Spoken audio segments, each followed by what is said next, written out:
Good morning dear students. দেখো আজকে আমরা 60 পেজের অনুশীলনী 15-র একের দাগের অঙ্কগুলো করব। সবাই বই খোলো এবং অঙ্কগুলোর দিকে লক্ষ্য করো। কি বলেছে? নিচের ভগ্নাংশগুলির মধ্যে কোনটি বড় ও কোনটি ছোট লেখো। দেখো কয়ের দাগের অঙ্কতে 1/3 আর 2/5 দিয়ে দিয়েছে। এবার এই দুটি সংখ্যার মধ্যে কোনটি বড় এবং কোনটি ছোট সেটা তোমাদেরকে নির্ণয় করতে হবে। সংখ্যা বলে দিলাম, ওটা হবে ভগ্নাংশের মধ্যে। দেখো কি করতে হবে, নিয়মটা ভালো করে শোনো। যে দুটো ভগ্নাংশ দেওয়া আছে তাদের হরগুলোর লসাগু করতে হবে। হরগুলোর লসাগু অর্থাৎ 3 আর 5-এর লসাগু করতে হবে। তাহলে 3 আর 5-এর যদি লসাগু করি কত দিয়ে যাবে? কোনো সংখ্যা দিয়ে যাবে না, তাহলে 1 দিয়ে 3 আর 5ই হবে। তাহলে 1 × 3 × 5 অর্থাৎ 15। তাহলে এদের লসাগু হলো 15। তাহলে ফার্স্ট প্রসেস আমাদেরকে মনে রাখতে হবে, হর যেগুলো দেওয়া থাকবে, এখানে 2টি সংখ্যায় থাকুক, 3টি সংখ্যায় থাকুক বা 5টা সংখ্যায় থাকুক, যতগুলোই ভগ্নাংশ দেওয়া থাকবে সেই ভগ্নাংশগুলোর মধ্যে হরগুলোর প্রথমে লসাগু বের করে নিতে হবে। এটা ফার্স্ট মনে রাখতে হবে। সেকেন্ড কি মনে রাখতে হবে? এই সংখ্যাগুলোকে আমরা নিচে নিচে লিখে নেব। 1/3 আর 2/5 ভগ্নাংশগুলোকে নিচে নিচে লিখে নিলাম। এবার কি বলেছে? প্রথম আমরা লসাগু বের করলাম। এখানে যদি আরও ভগ্নাংশ থাকতো তার হরগুলোরও একসাথে হয়ে যেত লসাগু। তাহলে প্রথম আমাদের পদ্ধতি অনুসারে প্রথম নিয়ম হচ্ছে লসাগু বের করতে হবে হরগুলোর। সেকেন্ড কি?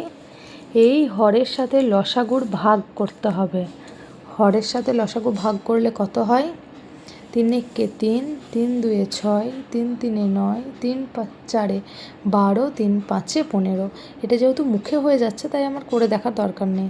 তাহলে এর 15-র সঙ্গে 3-এর ভাগ কত হলো? 5। এবার এই 5 যেটা হলো, এই উপর নিচে 5 দিয়ে গুণ, উপর নিচে 5 দিয়ে গুণ, তাহলে হবে 5 × 1 = 5, 3 × 5 = 15। বোঝা গেল? তাহলে ফার্স্ট আমাদেরকে কি করতে হবে? ফার্স্ট আমাদেরকে লসাগু বের করতে হবে, তারপরে হরের সঙ্গে লসাগুর ভাগ করতে হবে। যেই সংখ্যাটা হবে সেই সংখ্যা দিয়ে উপর নিচে গুণ করতে হবে। এটাই প্রসেস। সেকেন্ডটাও একইভাবে 5 × 1 = 5, 5 × 2 = 10, 5 × 3 = 15। তাহলে উপর নিচে 3 দিয়ে গুণ। যে সংখ্যাগুলো বড় থাকবে যখন ভাগ কী হবে বুঝতে পারবে না, করে দেখে নেবে। 6/15। তাহলে দেখো দুটোর হরই একই হয়ে গেছে। এবার আমাদেরকে কি বলেছে? কোনটি ছোট কোনটি বড় তা নির্ণয় করতে হবে। তাহলে কোনটি ছোট হচ্ছে? 5/15 হচ্ছে ছোট, 6/15 হচ্ছে বড়।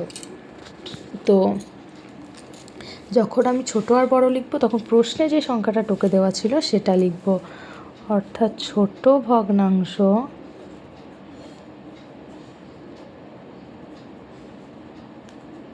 5/15 মানে 1/3, বড় ভগ্নাংশ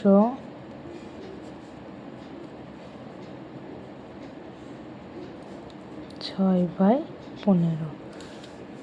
সরি, এটা আমি ভুল লিখে দিচ্ছি, 2/5। এই দিকেরগুলো লিখতে হবে। তাহলে আমাদেরকে প্রসেসগুলো মনে রাখার জন্য কী করতে হবে? ফার্স্ট আমাদেরকে লসাগু করে নিতে হবে হরগুলোর। লসাগু করার পরে হরে যে সংখ্যাটা থাকবে সেটার সঙ্গে লসাগু ভাগ করে নিতে হবে। ভাগ করার পর যে সংখ্যাটা পাবো সেটা দিয়ে উপর নিচে গুণ করতে হবে। এবার আমরা গুণ করা হয়ে গেলে দেখতে পাবো সব হরগুলো একই সংখ্যা এসেছে। লবে যেটা ছোট থাকবে সেটা ছোট, যেটা বড় থাকবে সেটা বড়। ক্লিয়ার? ঠিক আছে, তাহলে তোমরা এই অঙ্কগুলো করবে, হচ্ছে যেগুলো আমি গোল করে দিচ্ছি সেগুলো করবে। কয়েকটাকে টুকে নেবে, খ করবে, ঘ করবে, চ করবে, বর্গীর চ করবে, করবে, ঠ করবে। যে কটা গোল করে দিলাম সেই অঙ্কগুলো করবে। ওকে? তো সবাই ভালো করে ভিডিওটাকে দেখে বুঝে নিয়ে অঙ্কগুলো করবে। টাটা।